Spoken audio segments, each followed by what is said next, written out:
Bienvenue dans le reste de son âge. Pour cette deuxième saison, nous sommes toujours à Tremblay en France, en Seine-Saint-Denis, pour dresser les portraits sonores des seigneurs de la ville âgés de 72 à 93 ans. Au cours de leurs témoignages, ils et elles nous racontent comment leur amour pour le sport a façonné leur vie et l'enrichit encore aujourd'hui. Quand l'esprit de l'Ovalie souffle sur Guy. Génialement bien, tel est le gimmick de Guy, éternellement optimiste. Cet ancien boucher, mais également joueur du club de rugby de la ville au milieu des années 70, est aujourd'hui encore un membre actif et pilier de la promotion de l'Ovalie, de la famille rugby, comme il aime à dire. Il est notamment bénévole dans l'organisation des grands événements sportifs. Et c'est tout naturellement, ballon ovale à la main, que nous le retrouvons sur le terrain pour dresser son portrait et tenter quelques essais. Salut mon Guy. Ça va et toi? Il va me dire génialement bien. Comment tu vas? Génialement bien, comme Tu vas d'habitude. Bonjour Guy. Guy Letellier, Tremblay en France. Enchanté. Moi aussi, moi de même. C'est Guy Letellier, Tremblay en France. Quand je suis au téléphone, je me présente toujours. Monsieur Guy Letellier de Tremblay en France. Il n'y en a qu'un seul de Monsieur Letellier à Tremblay en France. Il y en a d'autres des Letellier. On donne à ton collègue et tu vas marquer ton essai. Et les autres sont tous là à guetter. Tu fais ça comme ça, tu dis que tu vas acheter. Au dernier moment, je te fais ça. Et voilà. On est où là, Guy? Là, vous êtes sur le stade Guimier, sur les Terres de France, c'est le nom du club aujourd'hui. Rugby Terres de France, qui fait les trois communes de Sevran, Villepinte et Tremblay. Et ce club et le stade s'appelle Michel Mérès, qui est le grand monsieur du rugby sur la ville de Tremblay. Alors là, vous voyez le terrain, c'est le même revêtement que l'équipe de France joue. Nous avons des tribunes. Quand moi je suis arrivé en 75, c'était un pré, ni de lumière, ni de tribune. Et là, si vous regardez en bas à gauche, c'était une mare qui faisait 6 mètres de diamètre. Alors, on évitait d'aller aplatir là-bas. Voilà. Oui, allez, ouais. Guy, c'est quoi votre histoire avec le rugby au départ? Tout simplement, moi j'habitais Paris. J'étais à Paris, tout allait bien, une belle ville, Paris, j'étais heureux, le plus heureux des enfants. Ma mère, là, elle était picarde, donc on est parti en Picardie. Donc je me suis retrouvé en Picardie, à Creil en Picardie, en 64-65. En 65, j'ai eu une bande de copains qui m'ont fait « viens au rugby ». Et puis j'ai jamais arrêté. 15 ans, j'ai commencé cadet. 14 ans et demi, 15 ans. Quoi. La vie a fait que j'ai grandi. J'ai grandi, je me suis marié, j'ai eu un enfant.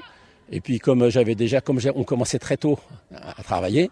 À 25 ans, j'avais déjà 10 ans de métier. J'ai voulu me mettre à mon compte. Avec mon épouse, on a papillonné un peu en Ile-de-France parce qu'on est quand même franciliens. Donc puis, il s'est trouvé qu'à Tremblay, il y avait une belle petite boucherie dans un quartier, Le Vert-Galant, qui était il y a 50 ans. On était à la campagne.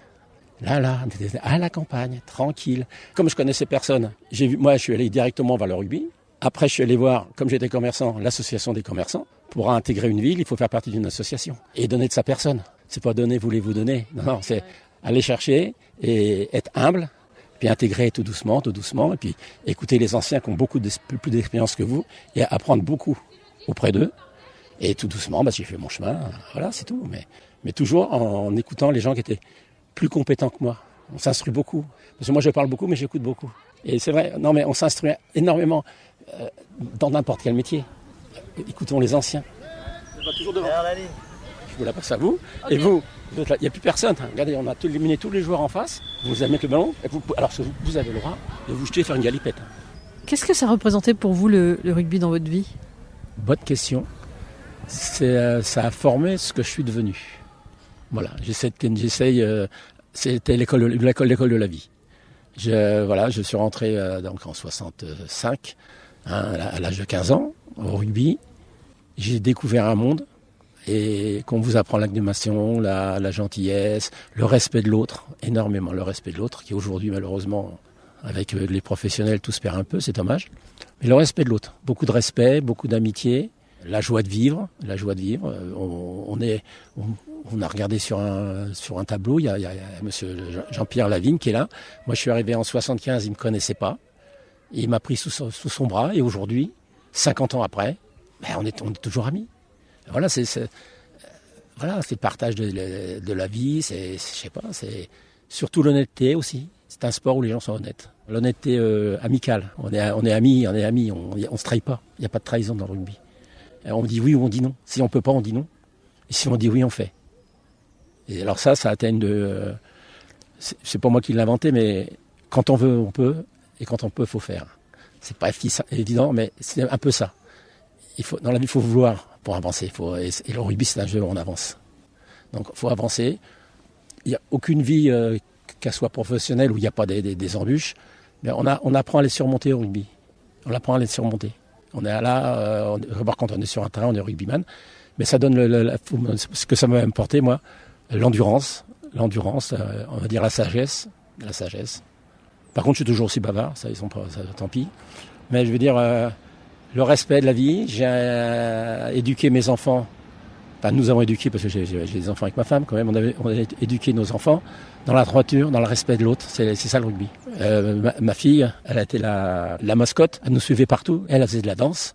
Et une anecdote que je peux vous dire, elle avait fait un concours de gymnastique. Elle a passé le concours à la poutre de gymnastique. À la mi-temps, on est tous allés, les rugbyman, on est tous allés la soutenir. Et tous, quand c'était Sandrine, les chaussures avec les crampons, Sandrine. Et je ne sais pas si ça a influé elle a eu la médaille d'or. Elle avait 8 ans, 10 ans, je ne sais pas. Le rugby, tu peux si tu veux. Il faut donner les moyens de vouloir. C'est pas dire, ah non, je peux pas. Si, on peut. Vous avez amené le ballon? On le sort? Ah non, mais je vais pas taper dessus parce que les piliers ne transforment pas.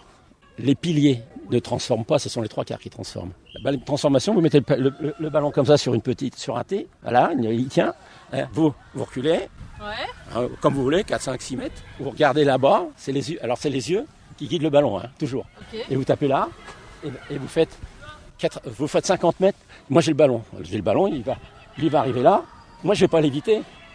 Je lui rentre dedans pour qu'il va se reculer, mais mon jeu c'est de me retourner, donner le ballon à mes coéquipiers. Toujours en arrière?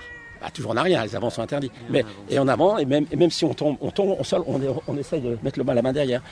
C'est un poste ingrat parce qu'on les félicite rarement. On félicite celui qui a mis l'essai. Mais avant, il y a eu 14 copains qui sont allés. Vous prenez 3/4 centre, ils sont formidables. Eux, ils font un boulot formidable, 3/4 centre. Ils avancent. Et eux, là, ils passent comme ça sur un pied. Voilà. C'est ça. Vous voyez, j'ai le ballon. Vous avez le ballon, vous êtes devant le ballon. C'est pour progresser. Vous calez la mêlée. Quand la mêlée est calée, il n'y a pas de problème. C'était Le reste de son âge à Tremblay-en-France, en Seine-Saint-Denis.